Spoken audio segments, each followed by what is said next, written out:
Hello, and welcome to Horrific Tales. In this show we celebrate the creation of independent authors and aspiring writers. Please like and subscribe and share these episodes so we can help our talented friends get as much exposure as possible. We would also appreciate if you could support our artists by following them on their individual platforms and by purchasing their works. Details on how to do this are in the episode description. In this horrific tale, a reluctant king finds himself drawn into the battle of the gods. Join us now as we present Macbeth Spinner by Justine J Hemmestad.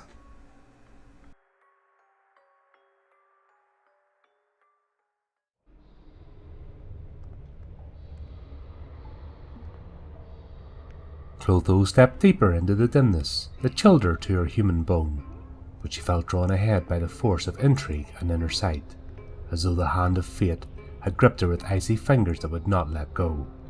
The damp smell of inner earth overcame her and made her leery. A lack of breeze and birds unnerved her regardless of her surroundings. The trickle of distant water caused her to hesitate, though she sensed no other life within the labyrinth. She squinted and reached out to touch the earthen wall beside her with sensitive fingertips. Macbeth followed immediately after her, and she led him by memory. Each time she felt the moist earth with her footfall, she heard the friction of his boot on the ground behind her. The echo of remotely dripping water consumed her imagination, as though her heart melted with desire and drew her forward towards a mystery that she created. She pressed her palm against the earthen wall, but dirt fell over the back of her hand, so she quickly pushed away and took another step forth. Dark shadows dashed before her, as though new life forms animated past sorrows. Though there was no breeze at this depth, the coolness that swept past her face taunted her with a sense of the unknown. She slowed her step until she stood still, the earth floor cool and motionless against her feet. Macbeth stood beside her, silent and barely breathing. He no longer smelled of chestnuts or sweat, for the bloodstains and matted dirt had dissipated at her will before they entered the lair. She wondered if he noticed, if the peculiarity of it was why he hesitated at times, for she knew she unnerved him. She knew he did not want to be caught off guard, and she did just that. She then caught sight of the deeply shadowed space within the cavern that seemed filled with the invitation to mystery. A mild array of warmth was cast upon her flesh, as a glow began to emanate from the room, if it could be called a room. With an intensity that triggered defensiveness in Macbeth, she heard his armour abruptly shift as she glanced towards him. His stance was battle-like, his hands cautiously held out as though he were prepared to fight any warrior that dared attack him. She was somewhat unnerved herself, for she had hoped he would react more calmly when facing an unknown threat. Regardless, she took another step forward, until she could discern that they had indeed reached the primitive opening in the cave wall. When she turned fully towards it, the opening glowed brighter, as though it thrived off her attention, so it illuminated even the tunnel in which they stood.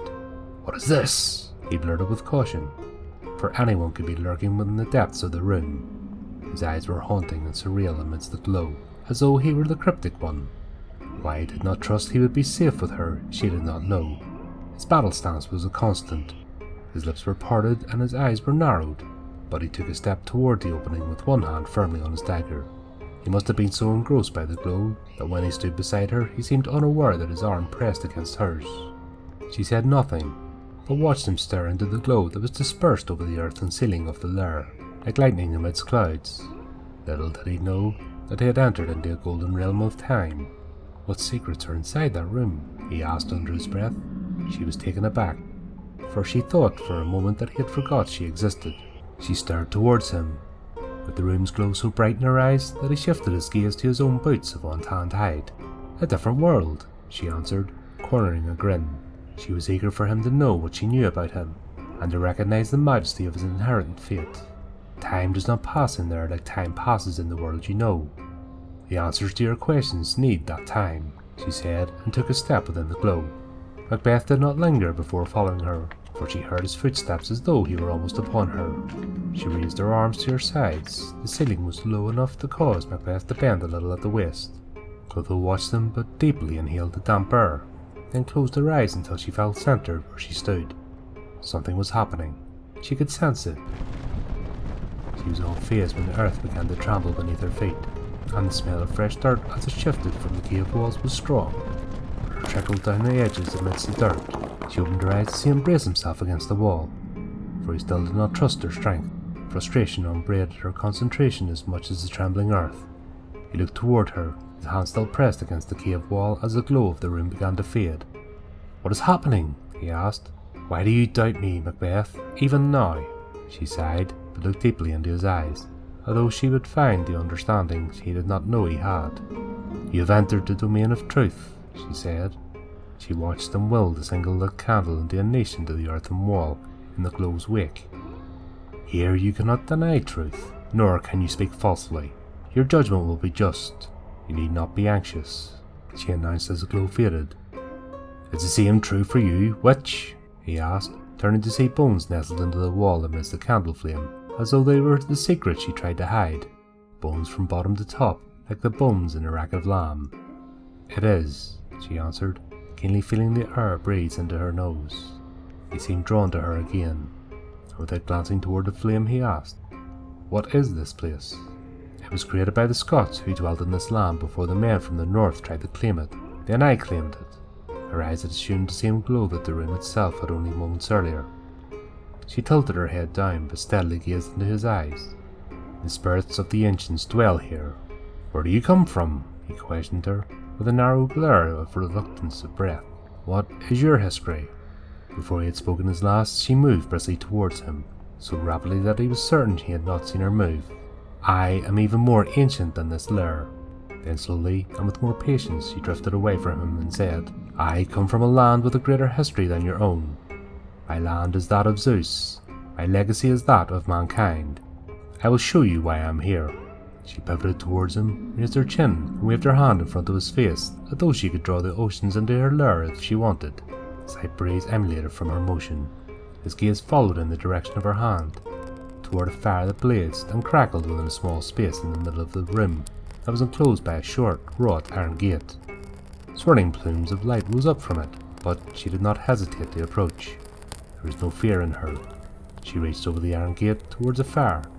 Without a thought of getting burned, she reached into the flames, took hold of something dense in her fist, and pulled it out of the enclosed area. Methodically she straightened her back, her grasp held at her waist. "What is it?" Macbeth asked, and she could hear his footsteps coming near her. "Your heart," she answered.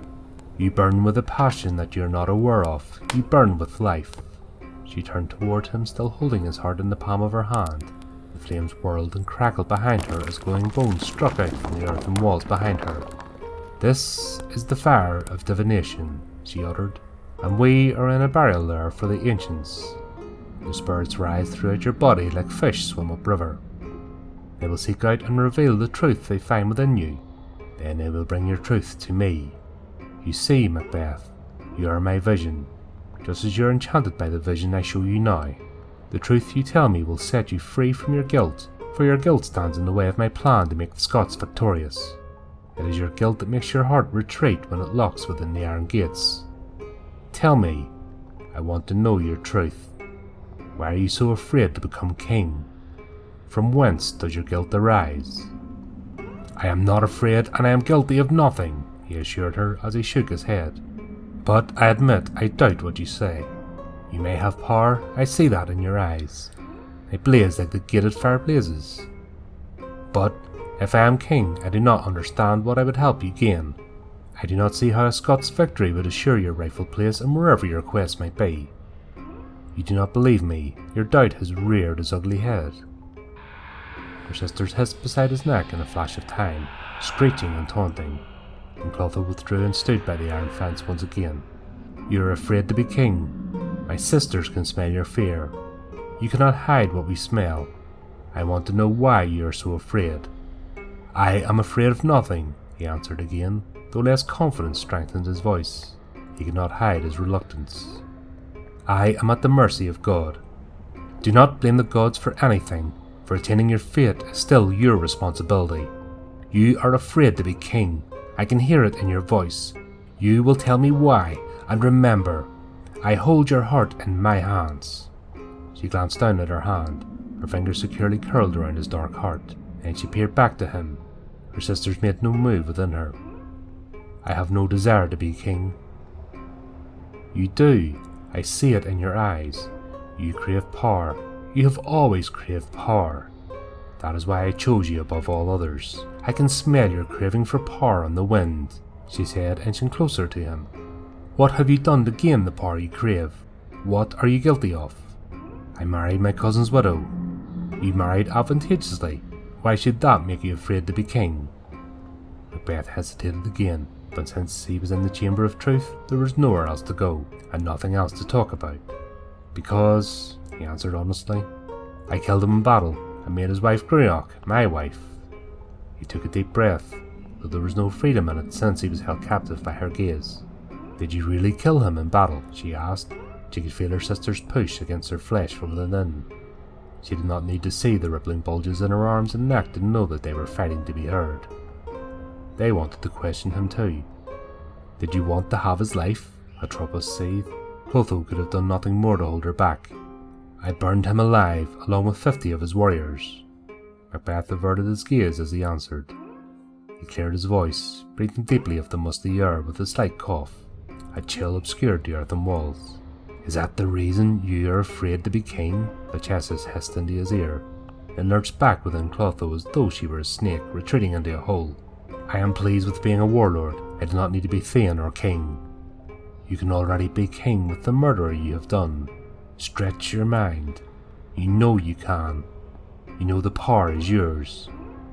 You're afraid the Scots will rise up against you. They will be too afraid of me to be set against me. Spoken like a man who will be king. And so it may be true, but it may also not be true, she said sternly as she stood solidly upon earth. He would not shake her spirit, nor would her sisters intervene. Fairness would be their law. What can I say that will make you believe me? He asked with the patience that calmed her. Learn how to believe yourself. You are now on a quest to understand yourself. This you will adapt from Greek culture. The most righteous thing to say will be what is in your mind is the most beautiful thing to say. That sounds like another riddle. And so it may be, Clotho acknowledged, twitching a bit to keep her sisters under control. She felt them pushing within her. Your motivation is the elephant in the room. What does that mean? How can I fit an elephant into a room? Clotho did not answer his question directly.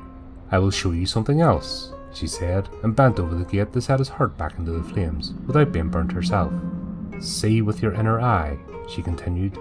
There's an order to your world, an order that I create. She stood up as the needle and scarlet thread instantly appeared in one of her hands, red shining cloth held by the other. She said, We spin the thread of destiny, and she draped the cloth over her arm and waved her hand towards the entrance.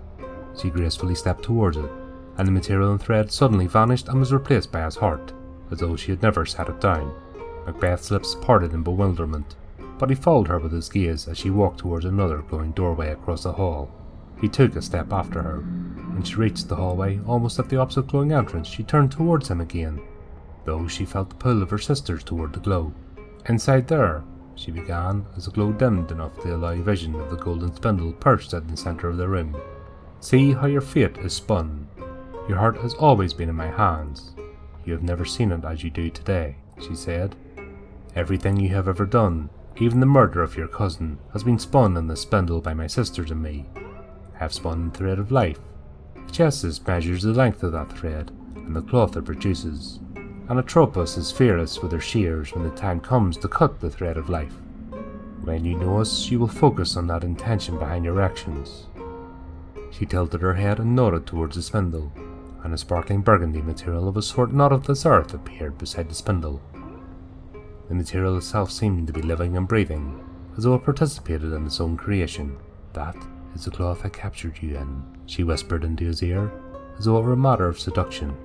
My sisters have become embodied in me, so that we may remain focused on you. He looked into her eyes. Do not use your witchcraft on me, he said, though he did not back away from her. His gaze shifted towards Clotho, and she knew he wanted to languish in her presence.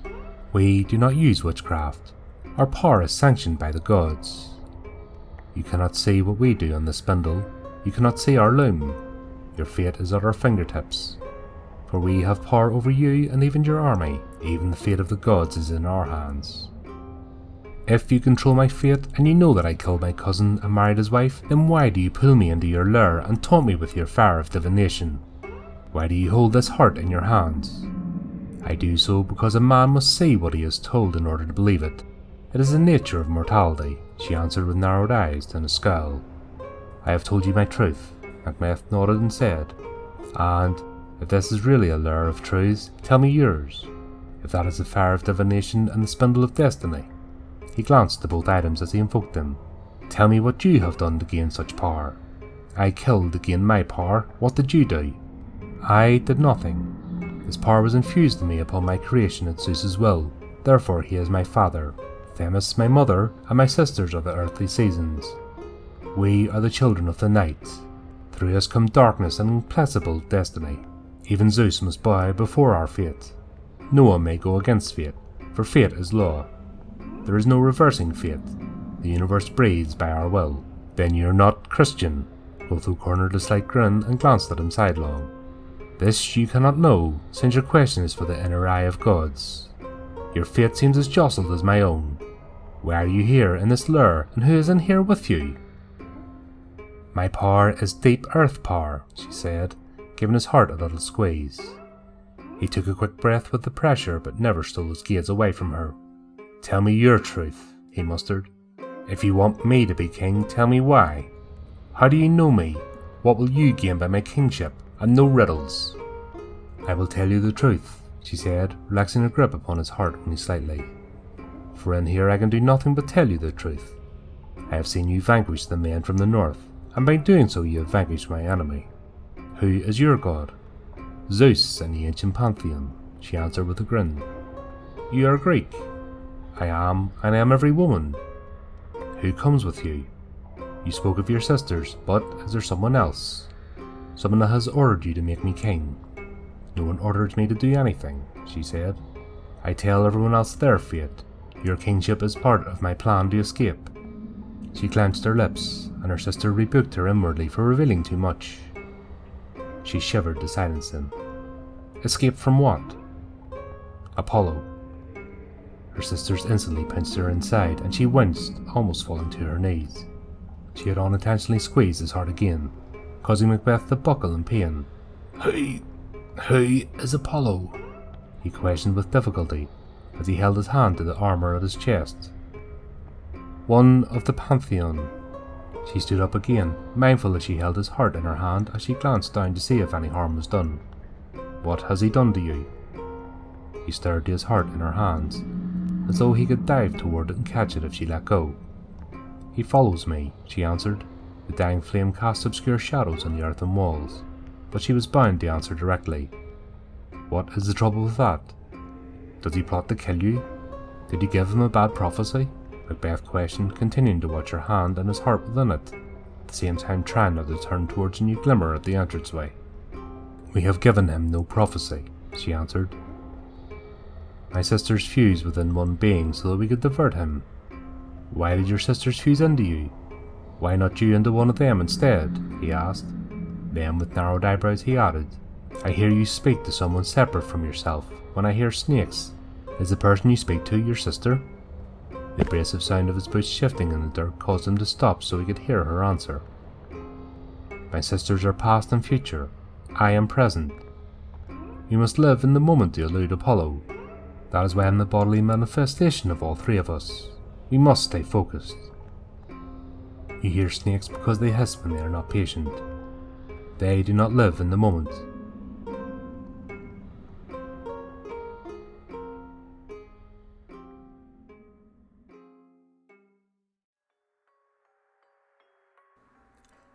Well, we hope that you enjoyed our latest horrific tale. If you want to keep up to date with future episodes, then subscribe to our YouTube channel and follow our social media pages.